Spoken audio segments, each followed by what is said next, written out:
This is your daily dose of all things royal. Mr. Matt Taibbi, you've been around the block, as they say, around the globe. You've seen authoritarian governments.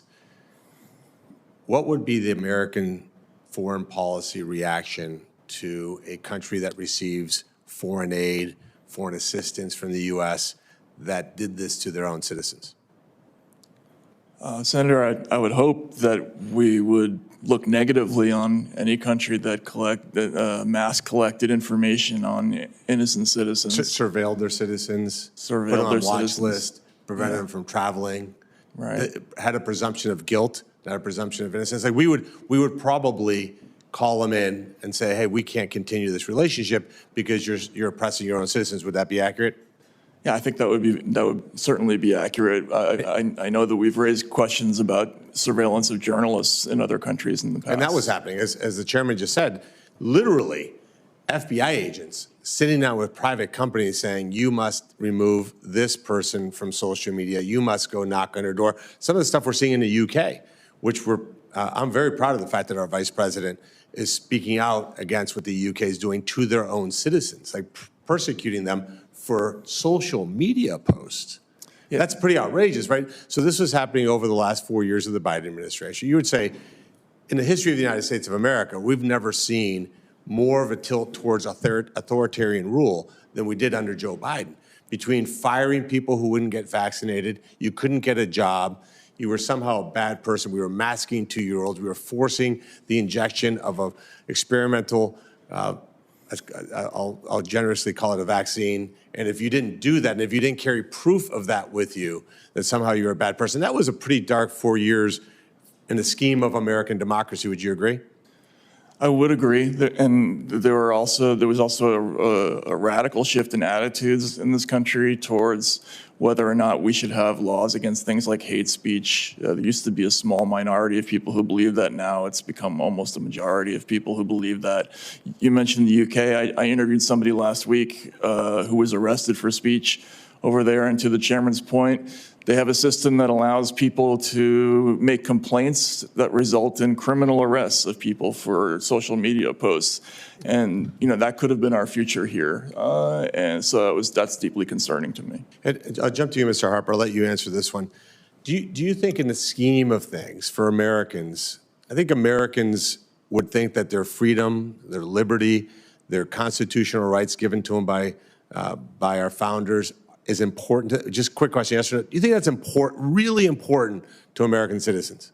It is. And do you think that it's ironic that Democrats that chase cameras saying that President Trump is a threat to our democracy are not even here?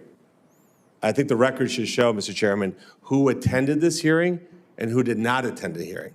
Because you can't go out there and go on camera and say that President Trump, the person who ended the Quiet Skies program, the person who's reforming what's happened under the Biden era, there's nobody being threatened to be fired for not taking a vaccine. In fact, restoring individual liberty, and yet don't even bother to show up to a hearing, which I think this hearing, and I said this to you yesterday, Mr. Chairman, is the most outrageous thing I've ever seen in Washington, D.C., and yet they can't even bother. And I think it's one of those things where you decide what's important.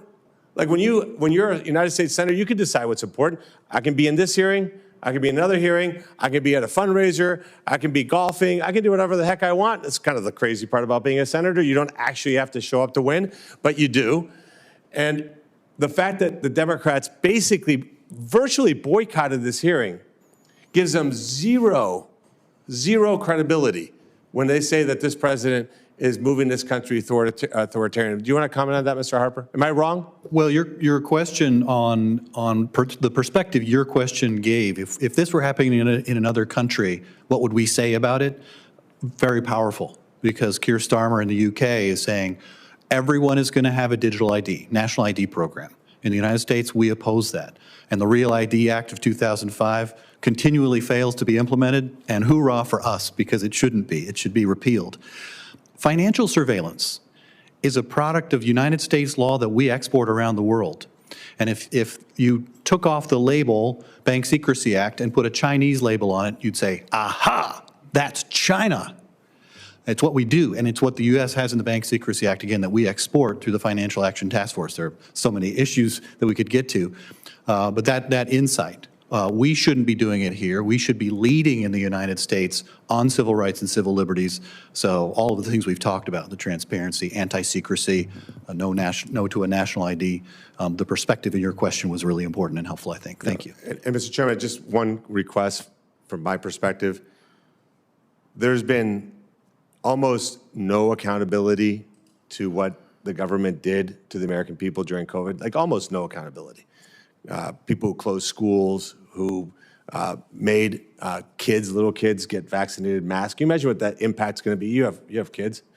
What the impact's going to be long term on 2, 3, 4, 5-year-olds that were forced to be masked for 5, 6, 7 hours a day, or removed. No accountability. Look, the most accountability was that the American people fired Joe Biden, thank God, and prevented Kamala Harris, which would have been even worse. But we do have the ability to go into the current administration and say who within Homeland Security still has a job that perpetuated these policies. Because in my mindset is anybody, especially the person who wrote that memo that literally made my hair stand up, how is that person still employed by the United States government? And I think we need to ask that question while we have an administration that actually wants to protect civil liberties, that actually wants to protect the American people. And we cannot just ignore this. And again, there's a lot of things that have happened that I've seen in my 8 months here in DC, but this report was so outrageous. And the fact that my Democrat colleagues have no interest in listening to this says it all. Meanwhile. So let me say this, because whilst we must come together to fight reform with everything that this movement has, we must go into that battle armed, not just with words and condemnation, but with action.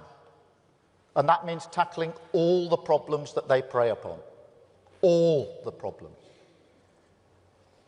Now, soon after I became an MP, I went to Oldham for a by-election up there. I was taken to a street to meet a woman who I was told had strong views on immigration. I knocked on the door. She invited me in. We had a cup of tea and a rich tea biscuit. And then, as we sat there, she got her photo album out and showed me pictures of her at the wedding of her Asian neighbour. She was proud that she was her neighbour and her friend. Now, I'm not the most patient person, as anybody in my family will tell you. And I started thinking, what is going on here? And then we finally got to it. She told me that a group of men from Eastern Europe had recently moved into her street. They sat on her wall, didn't put their rubbish out at the right time, and spat on the ground. To her, that broke the little but important rules of her street. She didn't like it. Then I realized what was really happening. And conference, what was really happening is that she, an ordinary working-class woman from Oldham, a Labour voter, felt that she had to prove to a Labour politician that she wasn't racist before she could even bring up the issues in her community. Now, I've carried that with me through all the bad years, conference. Whatever our intentions, we had become a party that patronised working people. And that is why we changed the party.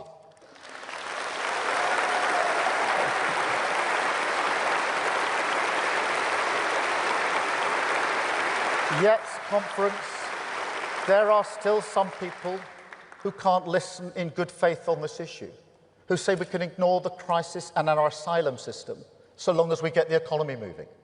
I have to say to those people very directly, we will tackle this issue. The British people are not unreasonable. They're pragmatic, compassionate, tolerant. That's who we are. What people want from politics, that hasn't changed. They want more cash in their pockets, safer streets, opportunities for their children, and an NHS that's fit for the future. And yes, they want secure borders. And that is a reasonable demand. Now, we should always say plainly and with pride that asylum for people genuinely fleeing persecution is the mark of a decent, compassionate country. But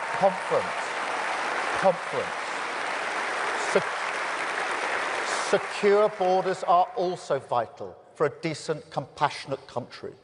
Controlling who comes here is an essential task of government.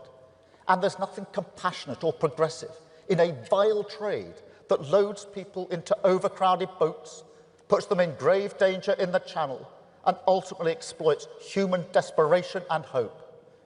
So mark my words, we will stop this, we will smash the gangs, we will crack down on illegal working, we will remove people with no right to be here, and we will secure Britain's borders.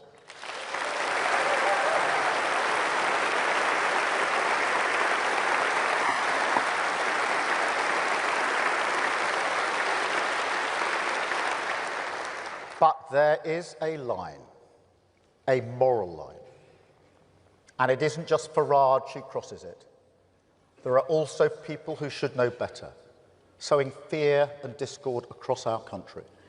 And then when we call it out, they pretend that we're criticising reasonable concerns about immigration. We have seen that trick conference. So let us spell it out once and for all. Controlling migration is a reasonable goal. But if you throw bricks and smash up private property, that's not legitimate, that is thuggery.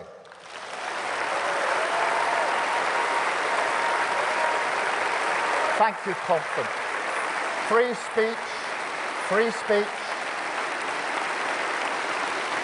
speech is a British value and we have guarded it for centuries. But if you incite racist violence and hatred, that is not expressing concern, it's criminal. And this party, this great party, is proud of our flags. Yet if they're painted alongside graffiti, telling a Chinese takeaway owner to go home, that's not pride, that's racism. And Conference. If you say or imply that people cannot be English or British because of the colour of their skin, that mixed heritage families owe you an explanation, that people who've lived here for generations, raised their children here, built their lives here, working in our schools, our hospitals, running businesses, are our neighbours, if you say they should now be deported, then mark my words, we will fight you with everything we have, because you are the enemy of national renewal.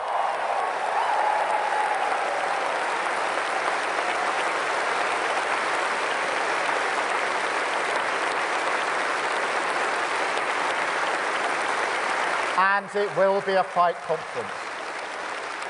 It doesn't get easier from here. And the tough decisions, they will keep on coming. You will not be able to work in the United Kingdom if you do not have digital ID. It's as simple as that. By the way, you know, what do you know about Prince Charles and his relationship with Muslims? Because he took an interest and he wanted to study them, and he's been very respectful about it. But there was a high level of interest into him. What is his relationship with Muslims? He loves it. He loves Islam. Why is that? So, who knows? Who knows, mate? Maybe he is a Muslim. Who knows? He comes out and makes comments like there's great respect for Sharia. Sharia would subjugate every single one of us, Charles. But to be honest, he's not my king. Yeah, and I think most people feel that way. And he's not just on Islam, on the whole World Economic Forum, the whole global climate change, just everything he's been part of and supported.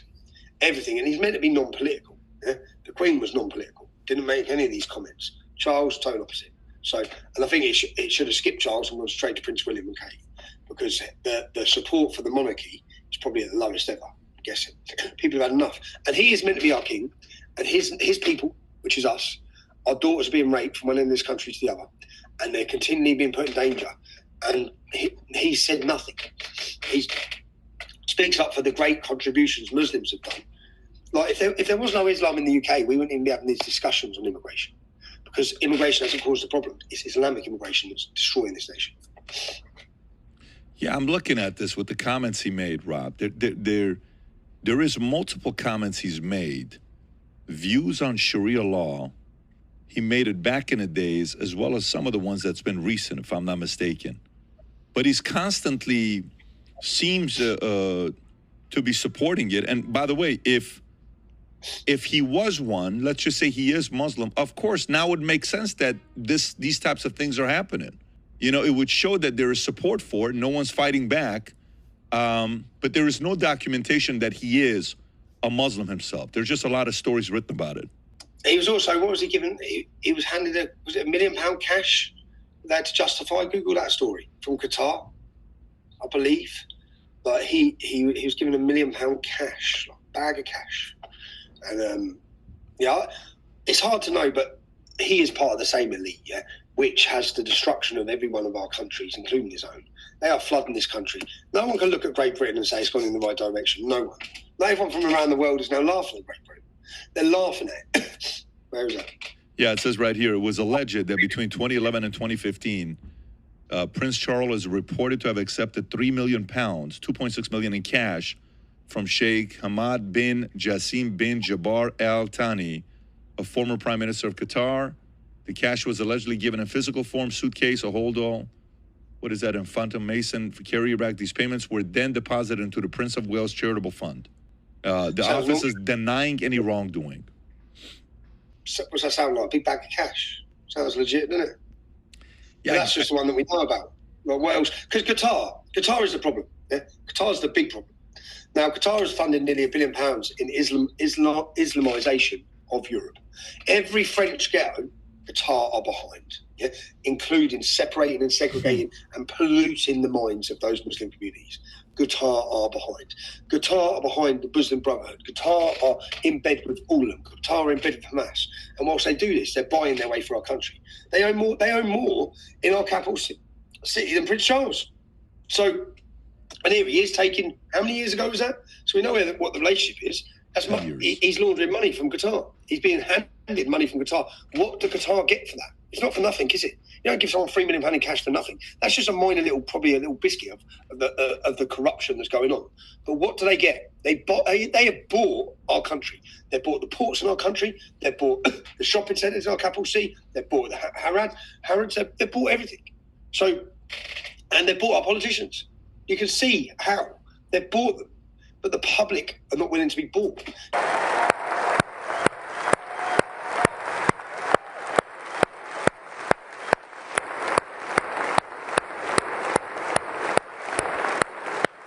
Such a fraud.